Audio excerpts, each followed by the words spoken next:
Good morning sir. పేరు చెప్పినా question అడిగేసి. నా పేరు అమర్నాథ్ సార్. నేను ఇదే కాలేజీలో బీటెక్ ఫస్ట్ ఇయర్ చదువుతున్నాను.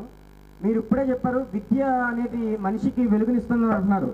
అయితే నా అభిప్రాయం ఏంటంటే ప్రజలు విద్యావంతులైతే దేశం సుభిక్షంగా ఉంటుంది, సర్వ సమస్యలకు విద్య పరిష్కారం అని గత 64 సంవత్సరాలుగా ఎందరో మహోన్నతమైనటువంటి వ్యక్తులు చెప్తున్నారు. అంటే నేను దీన్ని ఏం తప్పుపట్టట్లేదు, ఇది కరెక్టే. కానీ ఇవాళ సమాజంలో జరుగుతున్నటువంటి అరాచకాలకు అవినీతికి విద్యావంతులే అధిక శాతం కారణం అనేది నా క్వశ్చన్ సార్. దీనికి మీరు ఏ విధంగా స్పందిస్తారు? విద్య సత్ఫలితాన్ని ఎందుకు ఇవ్వలేకపోతుంది? Okay, thank you sir. ఈ క్వశ్చన్కి మీరు ఎలా స్పందిస్తారో నాకు తెలియజేయండి. ఓకే బాబు, విద్య అంటే నేను చెప్పాను కదా, పరీక్షలు, పుస్తకాలు, కాపీ కొట్టో బట్టి బట్టో మార్కులు రావడం అనుకుంటే ఆ విద్య వల్ల సమాజం ఏమీ మారదు. విద్య అంటే విజ్ఞతనిచ్చేది, సంపద సృష్టించేది, సమాజంలో సహజీవనం ఎట్లాగో మనకు తెలిపేది, మన హక్కుల్ని బాధ్యతల్ని సమానంగా అర్థం చేసుకుని ఏర్పాటు చేసేదన్నట్టయితే అలాంటి విద్య వల్ల సమాజంలో అద్భుతమైన మార్పులు వస్తాయి. ఉదాహరణకి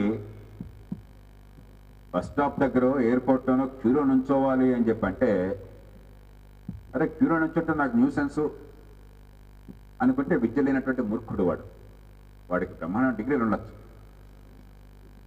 కానీ అందరం క్యూలో నుంచుంటే అందరికీ సౌకర్యంగా ఇవి అందుతాయి అని గుర్తిస్తే వాడు నిజమైన విద్య ఉన్నటువంటి వాడు స్కూల్లో డిగ్రీ లేకపోవచ్చు, వాడికి కామన్ సెన్స్ ఉన్నవాడు, ఇంగిత జ్ఞానాన్ని నేర్పేది నిజమైన విద్య. చనిపోయినారు మన ముళ్ళపూడి వెంకటరమణ గారు, ఆ పేరు ఉన్నారు ఎవరన్నా మీరు? ఆయన చెప్పారు నాకు ఒకసారి, ఆయన ఒక స్కూల్ కోసం అని చెప్పని, స్కూల్ కోసం అని చెప్పని ఒక మాడ్యూల్ తయారు చేశారట.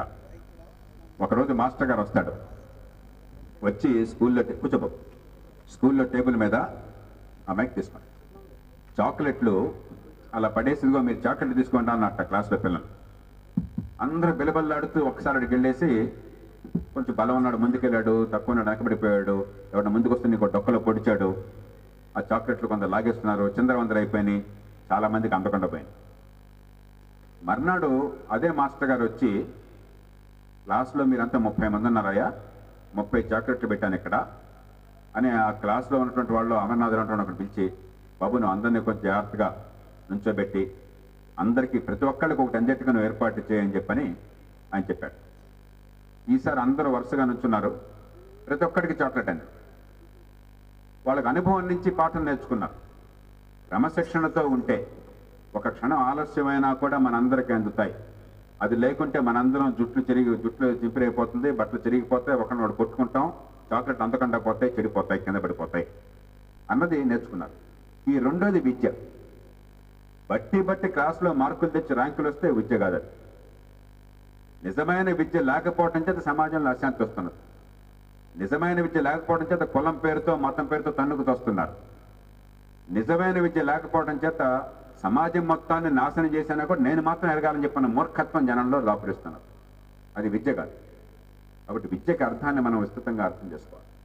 సమాజంలో నిజమైన విద్య ఎప్పుడు వస్తే అప్పుడు సమాజంలో సయోధ్య సాధ్యమవుతుంది, అప్పుడు ఆ సమాజంలో అభివృద్ధి సాధ్యమవుతుంది. వ్యక్తి ఉన్నతి, సమాజ ఉన్నతి రెండు సాధ్యమవుతాయి. Okay, next.